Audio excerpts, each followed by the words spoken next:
Hey everyone, I am Jennifer Ocean Homestead, and this here is my video for the collaboration hashtag CAKEFEST26. It is hosted by Tammy at MTN Grandma and Tina at Life in the Piedmont Homestead. I will put the links to their channel in the description. If you're not already subscribed, head on over there and check out their channels. I will also put the details for the collaboration in the description as well, and there will be a giveaway. So there's also a playlist. Every day for the month of February, there will be a channel that is posting their video for a cake recipe. And if you watch the video that's posted every day and make sure you like, comment, and share out their video, you can be entered into the giveaways. So the giveaway will be live streamed after the collaboration is finished for this month. So you'll want to make sure that you head on over to the live stream for the giveaway live, and you can take part in winning some pretty good stuff. So details will be in the description for the collaboration, the giveaway, the playlist, so that you can watch all the channel's videos. And my video is going to be a Spanish bar cake. So before I start on that, I have some rescues walking around my house. I am at the new house, for those that have wondered where I've been and what's going on. So yes, I'm partially moved into the new house. So I've been taking videos and pictures, since last spring, and I'm working on getting them made into videos to post. So in the meantime, for the people that have been asking, where I've been the last 8 months, because they've been wanting to see videos, I will be having videos coming out somewhat soon showing the whole process. But for those that have wondered where I've been the last 8 months, I will add some sneak peeks at the end of this video. So I'm going to try and keep this video very short, to the point, but at the end, for those that want to stay and watch, you can see some of the moving process and the new house. But before I start, I just want to point out that I bought this as a foreclosure, which is as is. So before you judge, yes, I did not, this is how I bought it. So no, the walls and the stick-on wallpaper and the paint colors and all that stuff is not my choosing. So this is just how I bought the house. I was able to get some things, fixed up, but for the most part, it's just going to be like this for quite some time, because it's expensive if you've ever had to renovate a house. So yes, please don't be judgy. I know, like, things need to get fixed and it looks ugly, but it just is what it is. I love my house, and I am just going to do the best I can with what I have until I can fix it. So I will give you some sneak peeks, but first, let's get started. So I don't know if A&P still exists, but when I was younger, there was a grocery store, A&P, and they were very known for their Spanish bar cake, and I loved this growing up. It was like my favorite. So I actually found the recipe for the Spanish bar cake from A&P. Now there's several different recipes, so this one I have not tried just yet, so you're going to try it along with me and we'll see how it turns out. So I am going to give you the recipe that I found, but if you notice, some of the ingredients that I have are not the amount that the recipe says, but that's just because I am going to use the amounts that I want to use, which is often different than the recipe. For example, a half a teaspoon of cinnamon. Oh no, I need like 2 tablespoons. So I will give you the actual recipe and I'll put that in the description. But if you happen to notice, wow, that looks more than what the recipe says, probably is. So don't go by what you see, here. If you're wondering why it looks different, it does. So this is my measurements for what I'm using, but I'm going to give you the actual recipe.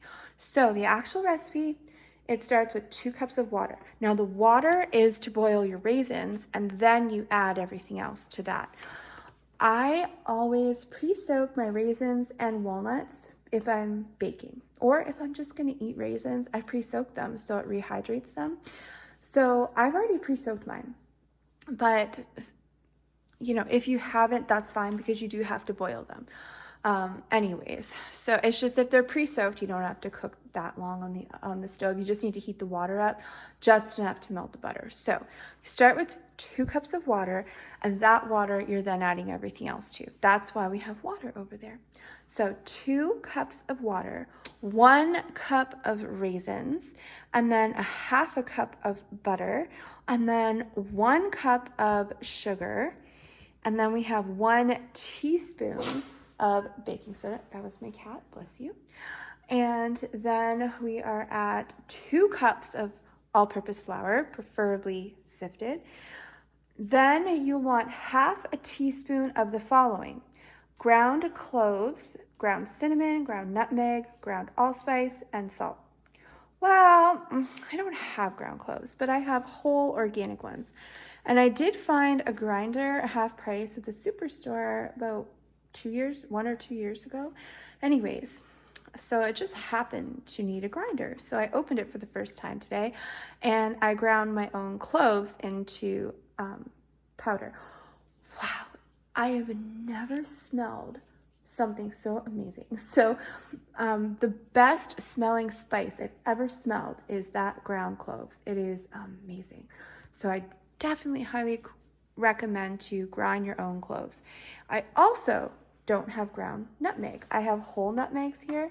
If you've never seen nutmeg, or you don't know what it is, they are hard little nuts here.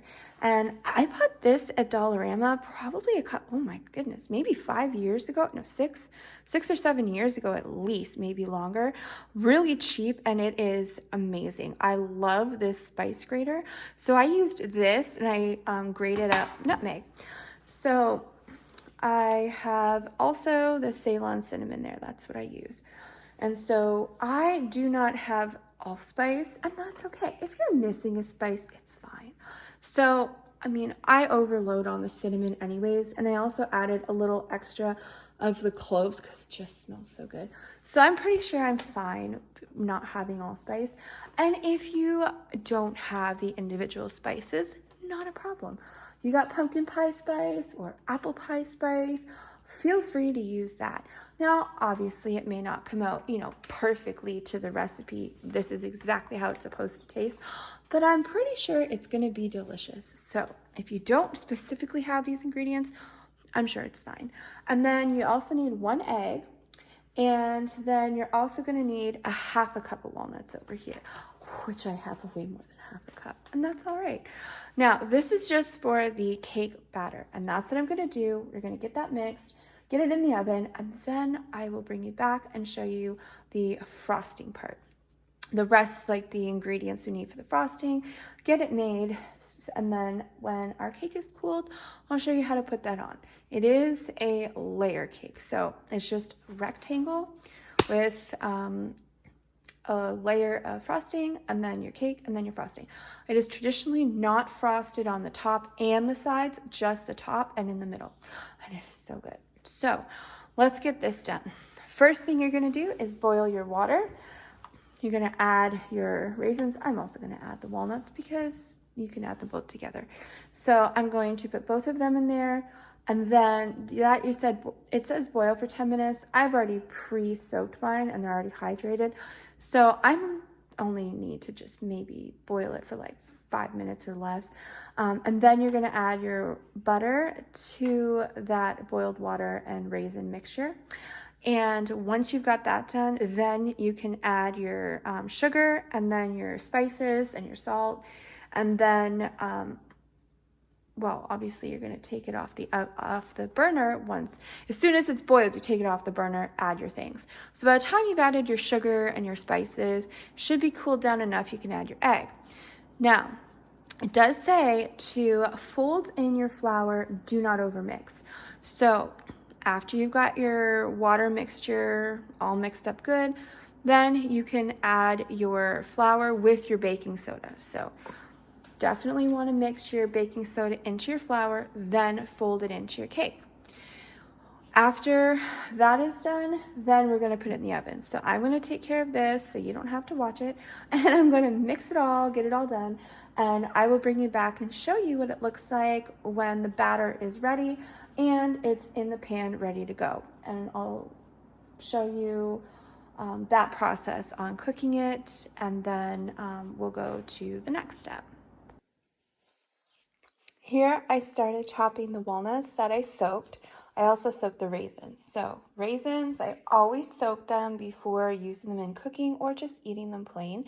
And also the same for walnuts. And there's certain reasons why it's best to do that. So I have my soaked walnuts there. Here are some of my walnuts that I've been chopping. And then I just put them in here. So it calls for 1 cup of raisins. I probably have 2. It's fine. And for walnuts, I honestly don't know how many I have. I don't know. I just guessed. So I'm probably going to end up with a cup of chopped walnuts. It's perfectly fine. And there's my cat sleeping in the back. So it's perfectly fine. Definitely follow the recipe if you want it to turn out exactly. But this is just for me. So I'm just going to put whatever I feel I want to put in there, and I'm sure it'll turn out beautiful. So I'm chopping with this knife that was gifted to me from Jesse and Lisa from Lazy Days Ahead with Jesse and Lisa, and wow, is it ever amazing. It actually came in a set, and it is extremely sharp, so I love this set of knives. If you're looking for a very sharp set of knives, then I will put the link in the description to their Amazon store where you can check those out. They're not very expensive, but they are awesome and they do an excellent job chopping. Just be very careful washing your knife and using it because it is very sharp. So I'm going to finish chopping this and then I will take you to the rest of the video.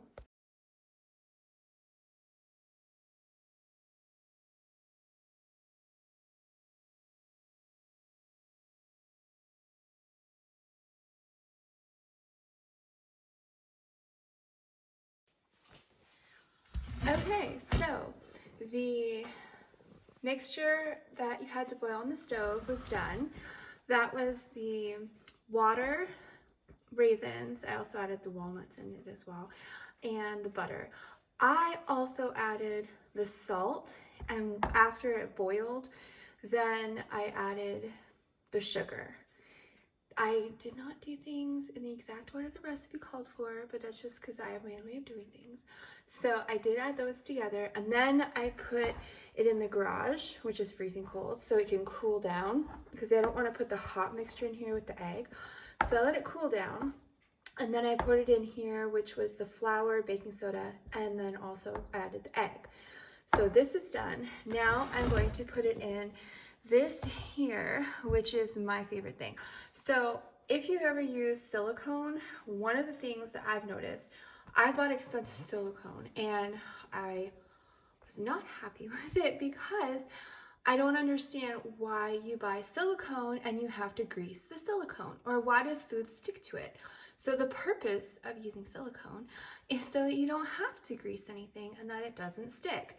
And the only silicone I found that actually is good quality and literally does not stick, you do not have to grease it or anything, is the Tupperware brand silicone. And I actually have quite a bit of the different kinds. I just freshly washed this. It was clean, but I just washed it again. So you can tell it's a little bit wet, but anyways. So it is absolutely my favorite. It is the only silicone I found that does not stick. So I am going to put it in the Tupperware brand silicone loaf pan. I know this is probably going to annoy some people like me. Why they have these like indent things on the side? It drives me nuts because I just want a rectangle pan, but this is the only loaf pan that Tupperware makes where it's all like, you know, circly and half circles and anyways, so it's good enough. So I'm going to put this in here and then we're going to bake it in the oven. Now the oven needs to be preheated to 325 Fahrenheit, and then you're going to bake this in the oven for 30 to 35 minutes, and that is obviously depending on the type of pan that you use and if you are using two. So I actually have more than one, and I could have divided the batter in half and cooked it in 2 pans, and then that way I don't have to cut it in the middle. But to be honest, it's not that big of a deal for me, so I'm just gonna cook it in 1 pan, and then I'll cut it in half and layer it with the icing. So I'm gonna put this in here, get it in the oven, and the time it takes to cook, obviously it depends on your elevation. That actually does affect your oven, and the type of pan, if you're using metal or glass, silicone, etc.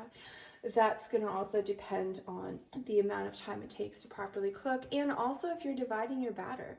It's obviously not going to take as long as if you put it all in one pan. So I'm going to get this in there, and I'm going to keep an eye on it, because sometimes it doesn't take the time that it tells you. This may be done in 20 minutes, but it may be done in 45. So I'm going to keep an eye on it, and then I'm going to show you what it looks like when it comes out of the oven.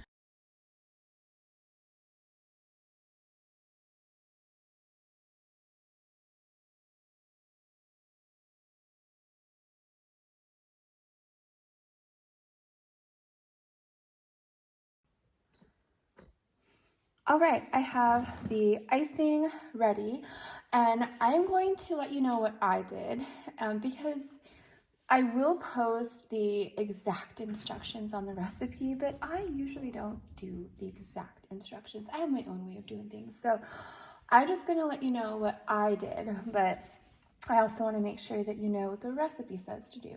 So what I did is, it's cold here, so even with heat on and stuff, it's still cold. So my butter that's at room, it's not okay. So my butter that I leave out at room temperature is not actual room temperature. It's still hard. So I actually melted my butter halfway on the stove. I took it off the burner and then mixed it so that it wasn't like fully liquid and boiling, but it softens it very well. And so I mixed the icing sugar with the 2 1/4 cups of icing sugar with the, well, it said half a teaspoon of vanilla. I didn't use half a teaspoon of vanilla. I used more like a tablespoon or so. And then I used, it says 1 to 2 teaspoons of milk, and I use the canned milk because I don't have milk, but I have milk that I freshly canned like about a month or so ago, and it works perfectly fine. You don't have to use fresh milk if you don't have fresh milk. So I will say though that the canned milk is a bit more of a darker color. So if you're looking for white icing, then you definitely want to use milk. You're going to get more of a white color. Personally, it doesn't matter. It's just me. So this is why my icing is a little bit on the creamy pastel yellowy shade. So it's perfectly fine. It's just not bright white. So I mixed all that together, and then I added my 1/4 cup of butter. So the butter was still warm, which is fine, but it wasn't like liquidy and hot. So I added my warm butter and mixed up really well, which actually I do that my way because I find it works better. When I'm mixing in butter, I do like it to be a bit warm because it's going to melt your sugar, your icing sugar. It's going to incorporate so much better when it's like a bit liquidy and warm.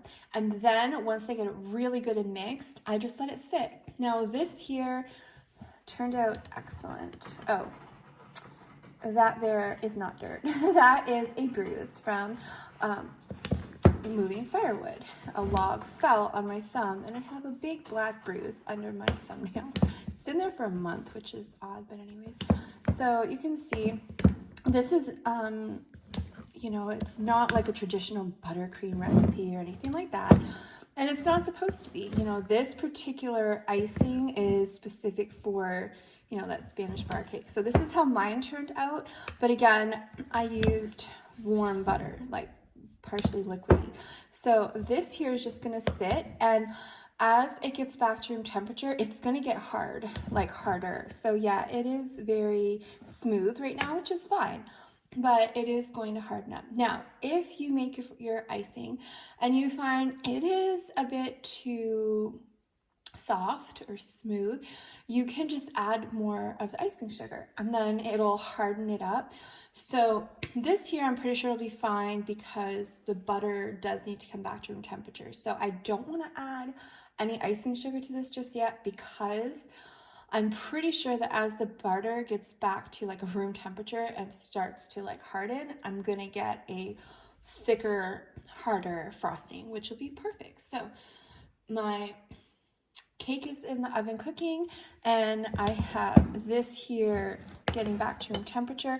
If I wanted to, I could put it in the garage for a bit, and that'll really help it get back to room temperature, but it's perfectly fine. I'm just gonna leave it here because when that cake is ready, that cake is gonna have to sit for quite some time and get really nice and cool, because definitely do not want to put icing on there if it's warm. So this has plenty of time to get nice and cool. And actually, I may take the cake and put it in the garage to help it cool faster. That would work, because let me tell you, it is freezing cold out there. I believe it's going to be a low of -9 Fahrenheit today, so it'll work out pretty good. So I'm going to bring you back when the cake is ready, when I take it out of the oven, show you what it looks like, and then I will bring you back when it's time to put the frosting on, and you can see how it looks.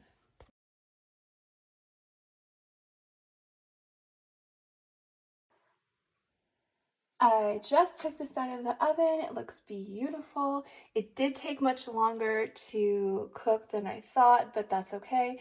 It's because the recipe time is for dividing the batter up into 2, which you don't have to do. It's more convenient, but I did not do that. I just cooked it in a loaf, which is perfectly fine. So it took longer to cook, but again, it's just a little extra work. You have to cut it in half, but that takes a few seconds.